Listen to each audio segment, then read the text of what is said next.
What going on, world? It's your boy Bizzie Made. Y'all locked in with me. We finna break down how I made the beat for Sorry Mama for my boy Belly Gang Kush, the album, you know what I'm saying? Let's get into it. Say busy, say busy, say busy. First of all, everybody already know. When you hear the song, you already know what I started with. I started with the classic sample, Cleaning Out My Closet. Shout out to Eminem, by the way. So, that sample that you hear in the back of the whole record, of course, like I said, classic, it's legendary. That's M, that's Cleaning Out My Closet. So, of course, when we came up with this, I already knew, okay, it's gonna be a real, a deep record. And what crazy about the record was, a lot of folks don't know, I didn't come up with the idea of the sample Cleaning Out My Closet first. Kush and Red, my manager Red Push, they had already had the song was like damn near basically done. They already had the verses and all that. Like they had the idea, they had the verses, all that were done. Cause originally Kush had it done over the original beat. So they called me or they hit me, they were like, hey man, we got this idea and we wonder if you could execute on it. They sent it over to me. I'm just like, I listened to it, I'm like, oh yeah, this motherfucker here crazy. I understand, I know what to do. So I got in this motherfucker on FL and I was just like, how can I make this its own thing? Because, everybody know M already killed Cleaning Out My Closet. That's legendary body bag. But Kush being this artist from the South, but he coming real lyrical, real trap lyrical. It was just like, how can I, add a little little 1-2 to like really make it stand out. So like I said, I started with the sample. We really kept it real. I said the original sample. Only thing I did, I chopped it up a lot too. Like started with the original sample.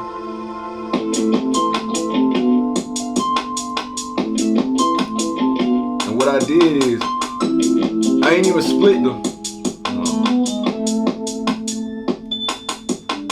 And see what I did with that was, as you can hear, you still hear some of the original drums in the back because instead of just splitting it and taking all the drums out, I was like, you know what, I still want to keep the element of this feel like a sample. So I went in, took my parametric EQ, cut out all the low end, scooped a little bit of that mid, added a multi-band compressor. Went down there, kind of scooped a little bit more of that mid and caught a little bit more of that low band out. And then throughout, as you see, I had like little chops going on. And that's because in the original hook, if you ever listen to Clean Out My Closet, when M come in on the hook, they had these real rock guitars coming, all that. And we decided for this version, we were gonna kind of take it out and replace it with something different. So when I got to the hook part, which is crazy, I ended up, wrong string pattern. I ended up saying, man, you know what? I want to make it dark. Because they wanted me to make it dark but still give like a street feel. So I'm just like, you know what? Instead of rock guitars, let's add like a real menacing, almost sad violin. So, and it kind of go along with a pattern that was already in the sample.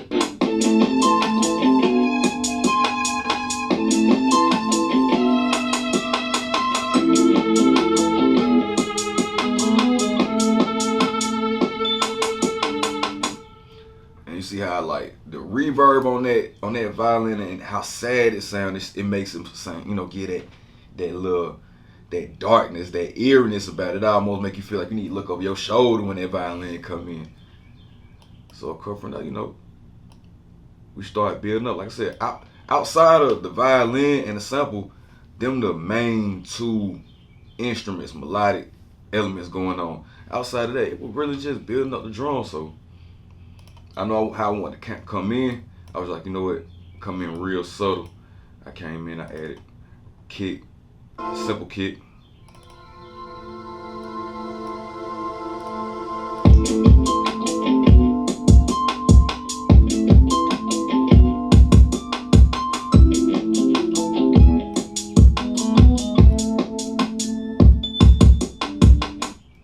Real simple kick, but it's punching through so hard, they're giving it that real trunk bass. Cause like I said, my boy Kush from the South, so I was like, how can I, you know, keep incorporating the South with the way I'm sampling this motherfucker? So it was just like shit, you know, I'm gonna give it some real thump on there. And then from now, like, okay, I added in the beginning too, I added my snare pattern and how my snare pattern look different. Got my drum. My snare pattern I actually used like 3-4 snares on this. I got my Luger snare, my Child's Play snare, my oldie rim shot, and my mosh pit snare. So that's what that sound like. I'm gonna play the pattern by itself, how these snares hit.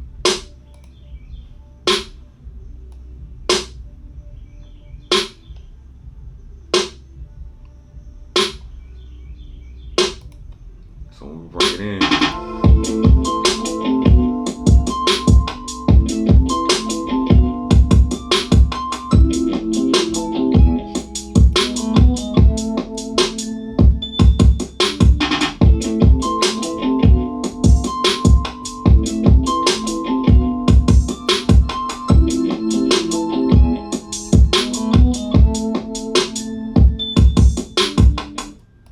and I really like to keep the motherfucker kind of open, but as you see around that, when we get into the, what's that, the 8th bar right here, my drum 2 pattern, I kept just building up subtly.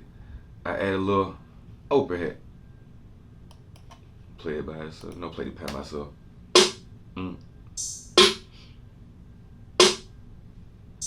So as the beat going on, I'm subtly letting elements build into the beat. So if you really listen to the song, you pay attention, like it's just little elements start building to the beat.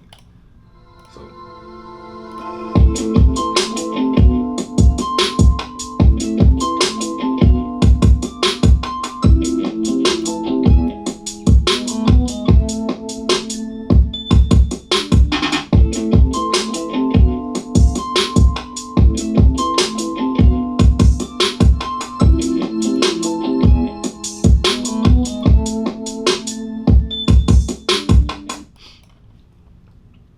course though, at the top of every 4, I had me, you know, this old school, cause I still want to keep a South element. And ain't nothing more Southern than it's a certain little crash symbol, but I also let it ride in, fade into it, kind of like with a reverse symbol into the.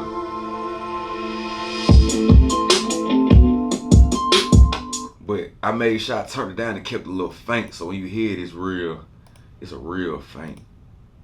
It ain't too harsh, it's just. You know what I'm saying? So, just real faint. Like I said, small elements in the con every top of every 4. 2,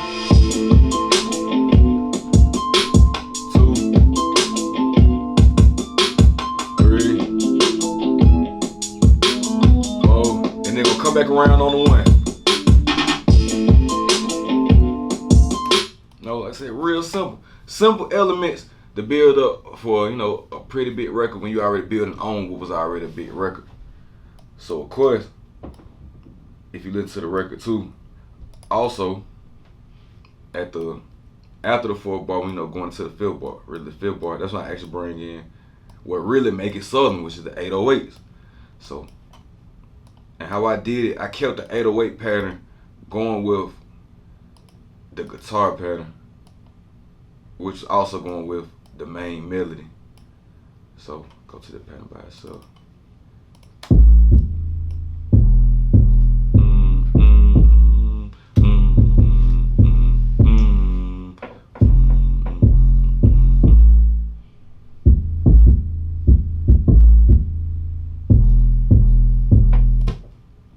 So you add that motherfucker in there.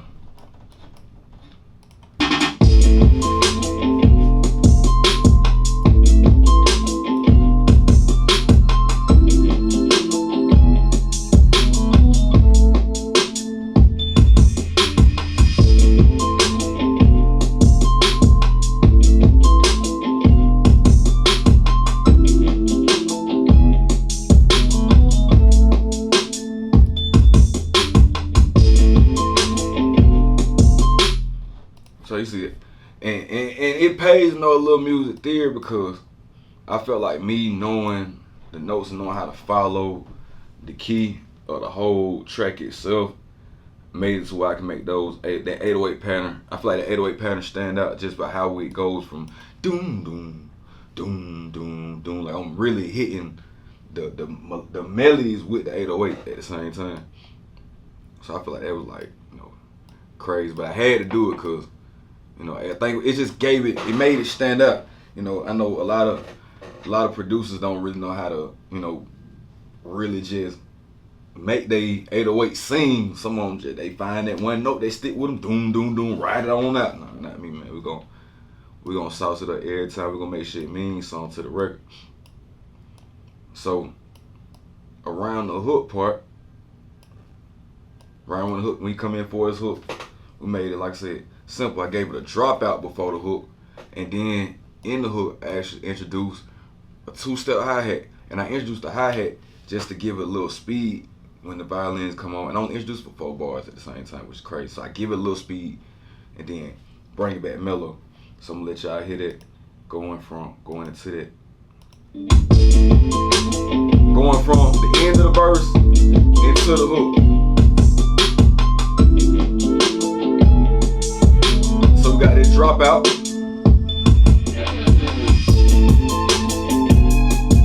2-step hi-hat.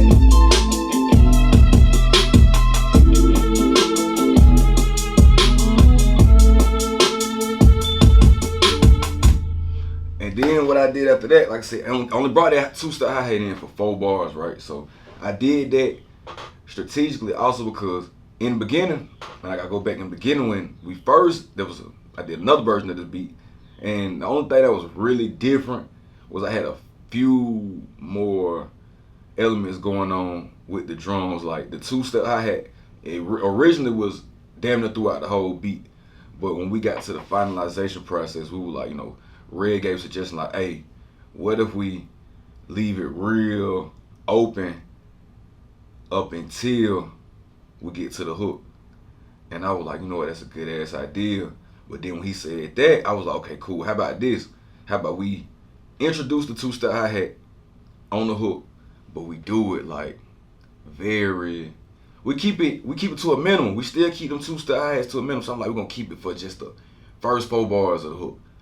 And in doing it, I was like, okay, well, I know the hi-hats bring speed, so in doing that, I was like, okay, if I'm gonna take the hi-hats out for the second half of the hook, I still need to have something that's gonna kind of trick the mind to think, okay, it's still some speed going on.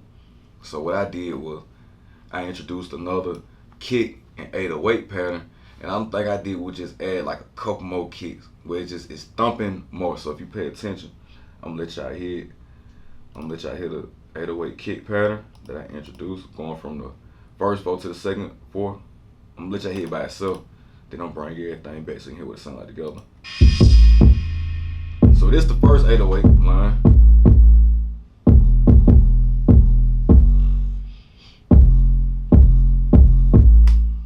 First 808 line, and then we're bringing it.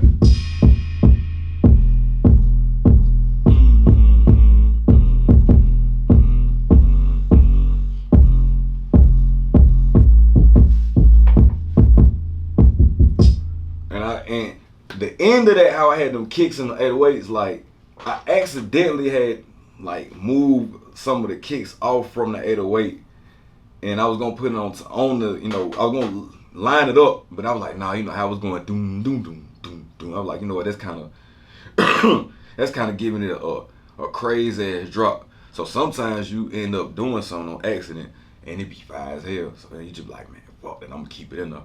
So that really like, what? Hell yeah, fuck that, I'm gonna let that ride the way it is, cause when you hear it all together with it, it's just nasty.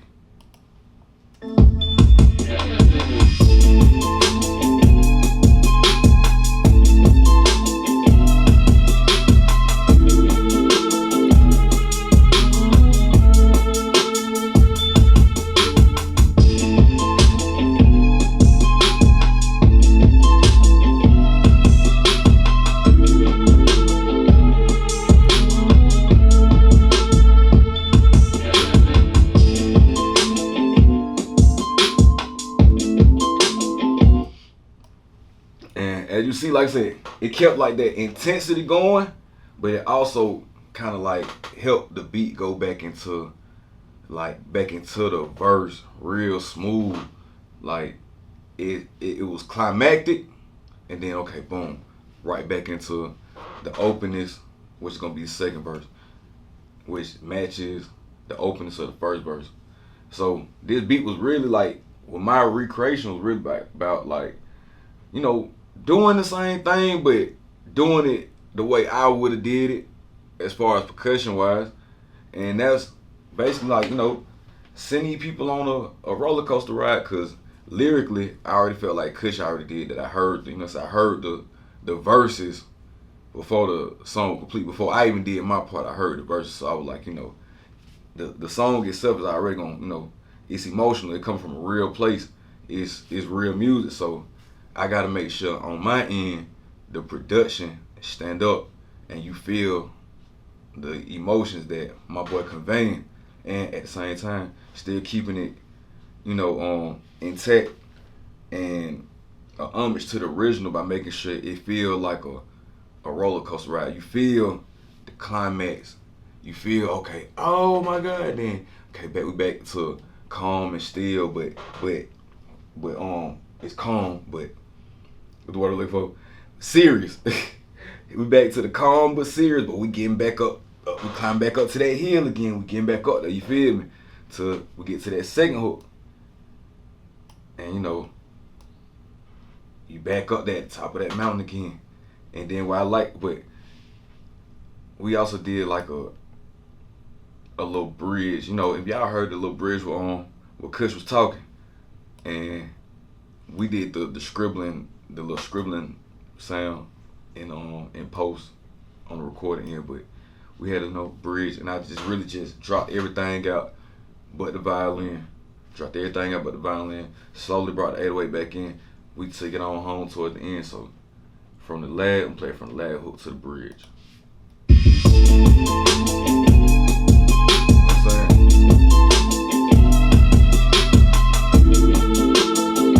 Intensity, man. Intensity.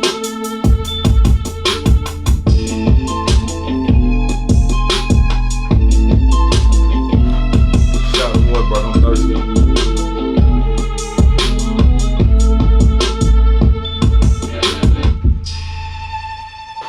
So right here, you know, we had the scribbling. My boy writing.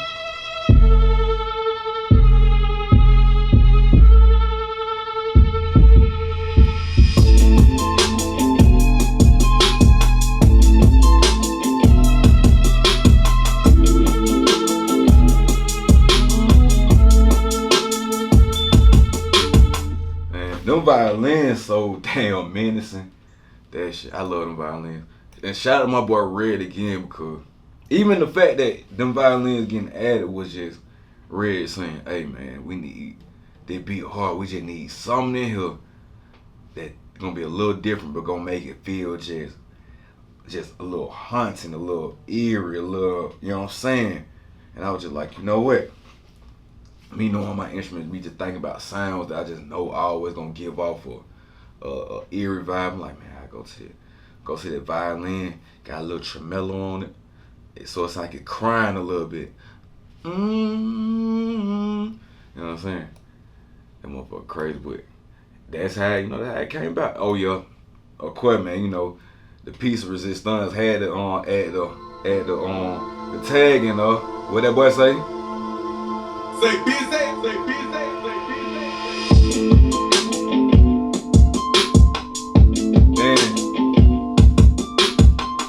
Man, how we did it. Sorry, mama.